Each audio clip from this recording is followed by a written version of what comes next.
नमस्कार पुण्यशिलो के अलावा शो में आज वाकई में बहुत अच्छा लगा देख करके।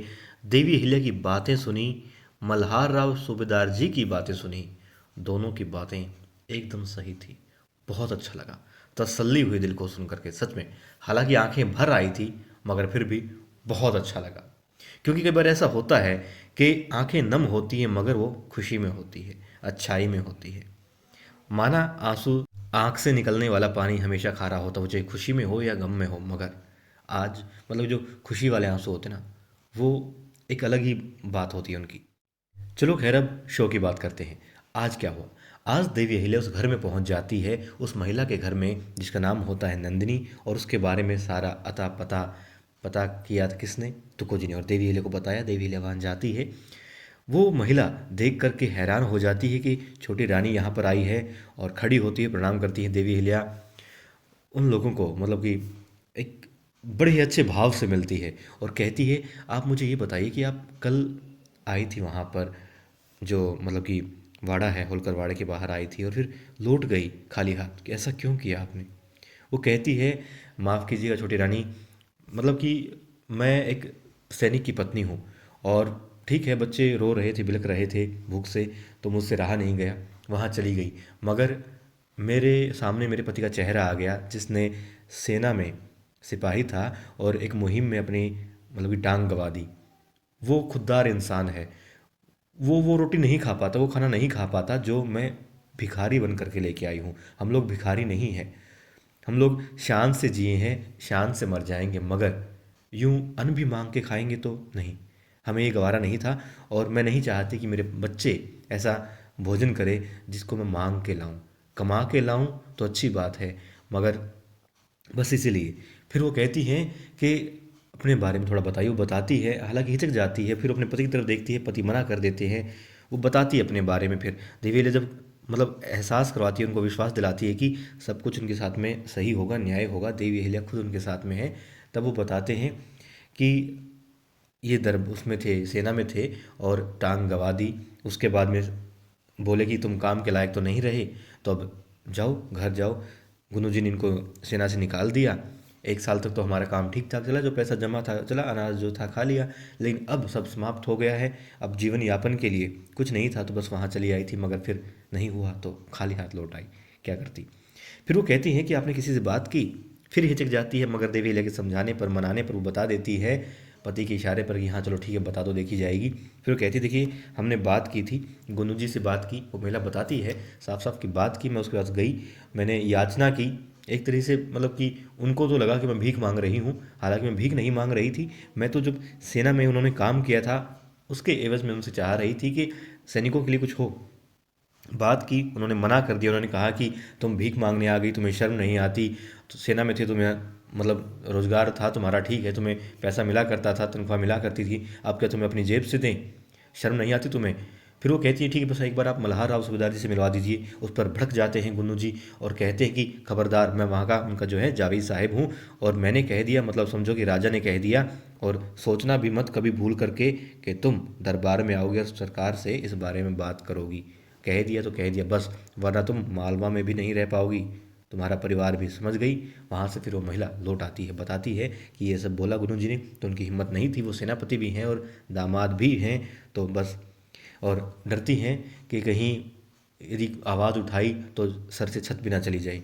पेट से रोटी तो गायब हो गई है, मगर सर से छत चली गई तो बच्चों को कहाँ लेके जाएगी? फिर देवेलिया कहती है, ठीक है, थोड़ा सोचते हुए कहती हैं कि नहीं, ऐसा नहीं होगा। और आप जो भी बात हो, समस्या हो, आओ, सरकार के पास आओ। सूबेदार जी तो ये कहते हैं कि राजा जनता के लिए है, प्रजा के लिए है। जितना अधिकार राज्य पर उनका है, उतना ही प्रजा का है। बिना प्रजा राजा नहीं। और ये विचार मेरे ही नहीं, सूबेदार जी के भी हैं। तो आप बेझिझक किसानों को या सैनिकों को कोई भी समस्या हो, दिन हो कि रात हो, हर पल उनके दरवाजे खुले हैं, उनका दिल खुला है, आप आ सकते हैं। और घबराने की ज़रूरत नहीं है कि दामाद हैं, कोई है, किसी की कुछ मत सुनो। सिर्फ और सिर्फ सूबेदार जी से आके मिलो, किसी को भी यदि कोई समस्या होती है।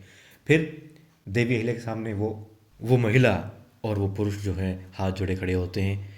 और ये सब बातें तब होती हैं जब वो स्त्री अपने बच्चों को बाहर भेज देती है, क्योंकि वो नहीं चाहती कि बच्चों के मुख से कोई ऐसी बात बाहर आए, उनके कानों में पड़ जाए और वो फिर किसी और को बता दे कि हाँ गुनू जी ने ऐसा कहा था और गुनू जी तक ये बात पहुँचे। डरती है, डर इतना गहरा उनके दिल में बैठ गया है गुनू जी का। और सिर्फ उनके नहीं बल्कि प्रजा के बाकी लोगों के मन में भी। अब क्या होता है, अब देवी अहिल्या इशारा करती है और एक महिला आती है, कुछ हाँ बच्चे आते हैं पहले। और बच्चे क्या कहते हैं, वहाँ कुछ लोग आए हैं और बहुत सारा सामान है उनके पास में, वो हमारा ही पता पूछ रहे थे, हमारे घर आ रहे हैं, लगता है यहीं लाएंगे। फिर तभी एक महिला आती है, खूब सारे फल होते हैं, थाल रख देती है और फिर निकल जाती है। एक इंसान आता है, पीठ पे उसने बोरी लाद रखी होती है अनाज की, रख देता है, प्रणाम करके निकल जाता है। फिर वो इंसान जो था, सैनिक था, वो रो पड़ता है। वो कहता है कि छोटी रानी जी ये भी तो भीख ही हुई ना। तो वो कहती नहीं, देखिए मैंने आपको भाई कहा है, आप मेरे भाई हैं, और जब भी बुआ अपने मतलब बच्चों के पास में आती है, भाई के बच्चों के पास आती है, भाई के घर आती है, तो खाली हाथ नहीं आती ना, इसलिए लाई हूँ। और ये राज मतलब सरकारी खर्चे से नहीं है, मेरे पास में मुझे जो मिलता है पैसा, उसका मैंने मंगवाया है। इसीलिए ये लोग बाद में आए हैं, साथ में नहीं आए।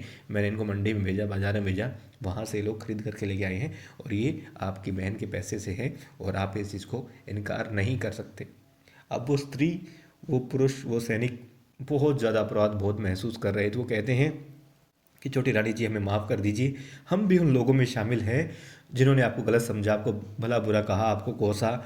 जब आप रेणु की मतलब पुनर्विवाह करवा रहे थे, तब हम लोगों ने आपको बहुत गलत समझा। और सच में जब खुद पर बीतती है, जब खुद का दर्द होता है, तब दर्द क्या है ये महसूस होता है, इस चीज़ का पता चलता है।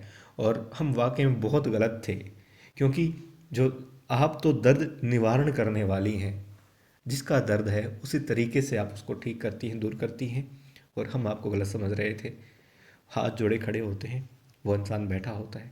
देवीला कहती है, देखो मैं आपकी बहन हूँ, और जब भी आपको कुछ भी लगे, कोई भी समस्या, मुझसे आके मिलिएगा, और इस समस्या का भी निवारण होगा। मैं सरकार से बात करूँगी, सूबेदार जी से बात करूँगी, और आपका ही नहीं बाकी सैनिकों के साथ भी अगर यदि ऐसा हो रहा है, सबके साथ में सही होगा। किसी प्रजा का दुख मल्हार राव सरकार का दुख है, ये आप याद रखिएगा। और मैं आपकी बहन हूँ, यदि मैं थोड़ा सा भी आपके काम आ पाऊँ तो मैं अपने आप को धन्य समझूंगी। फिर देवी अहिल्या वहाँ से चली जाती है, उन बच्चों के सिर को, चेहरे को सहलाते हुए। और जैसे ही देवी अहिल्या उस नंदिनी के घर से बाहर निकलती है, तो गांव के कुछ लोग बाहर खड़े होते हैं और देवी अहिल्या की तरफ देख रहे होते हैं। देवी अहिल्या भी वहाँ बिना किसी से नज़रें मिलाए और बिना नज़रें झुकाए सीधी निकल जाते हैं, क्योंकि उनको मालूम था कि लोगों के मन में क्या चल रहा है। और जैसे लोग अब उनकी परवाह नहीं कर रहे थे, ठीक उसी तरीके से देवी अहिल्या ने व्यवहार किया, ताकि उन लोगों के मन में ये बात जाए। और लोग कहते हैं कि ऐसा कैसे हो सकता है, ये तो धर्म का अनादर है, और ये इसके घर में क्या कर रही है, क्यों आने दिया। वहाँ महल में गौतम बाई सरकार द्वारकाबाई साहब के साथ में कहीं जा रही होती हैं, फिर देखती है, नज़र पड़ती है तुको जी भी, तुको जी रोकती हैं, पूछती हैं कि तुम्हें तो पता होगा अहिल्या कहाँ है, बताओ। वो हड़बड़ा जाते हैं, बताना चाहते भी हैं मगर नहीं बता पाते हैं। तब द्वारकाबाई साहब कहती हैं कि आप तो कुछ ऐसा छुपा रहे हैं जैसे आपकी सेना का कोई भेद हमने पूछ लिया हो, कोई बहुत बड़ी बात पूछ ली हो, सिर्फ यही तो पूछा है कि अहिल्या कहाँ है। तभी आ जाती हैं देवी अहिल्या, और तुको जी देखते हैं कि अहिल्या आ गई है। तभी अहिल्या से फिर बात करती हैं, और अहिल्या कहती है पहले तुको जी को कि मुझे भी, वो कहते हैं मुझे दरबार जाना है, कहते हैं मैं भी चलती हूँ, बहुत ज़रूरी काम है। तभी गौतम बाई सरकार रोक लेती है और कहती है अहिल्या नहीं आएगी, दरबार के किसी भी काम में भी शामिल नहीं होगी। और देवी अहिल्या को भी रोकती हूँ, कहती है तुम जितनी जल्दी भूल गई, तुम्हारी याददाश्त इतनी कमज़ोर तो नहीं हो सकती। मैंने आज सुबह ही तुमसे कहा था, कल भी कहा था, हर रोज़ कह रही हूँ कि तुम दरबार के कामों से दूर रहोगी। और वो कहती हैं बहुत ज़रूरी काम है, मैं बहुत ज़रूरी काम है। वो कहती हैं पंडित आ रहे हैं, दूर दूर से आ रहे हैं, कम से कम तुम्हें 300 लोगों का खाना बनाना होगा, उसका ध्यान रखना होगा, बनवाना होगा अच्छे से। वो कहती है ठीक है मैं देख लूँगी। फिर कहती हैं कि जो अनाज आया है उसका भी देखना है, गोदाम में कितना है क्या है, सारा का देखना है। और जो इतना भी जो महल में लोग काम करते हैं उनको जो हम तनख्वाह देते हैं, पैसे देते हैं, वो भी आज ही करना और तुम ही करोगे। वो कहती है मैं सारा काम कर लूँगी माँ, मैं सारा काम कर लूँगी, बस मुझे दरबार एक बार जाने दीजिए, बहुत ज़रूरी काम है। वो उन्हें रोक देती है, कहती नहीं जाओगी, हाथ पकड़ के ले जाती है।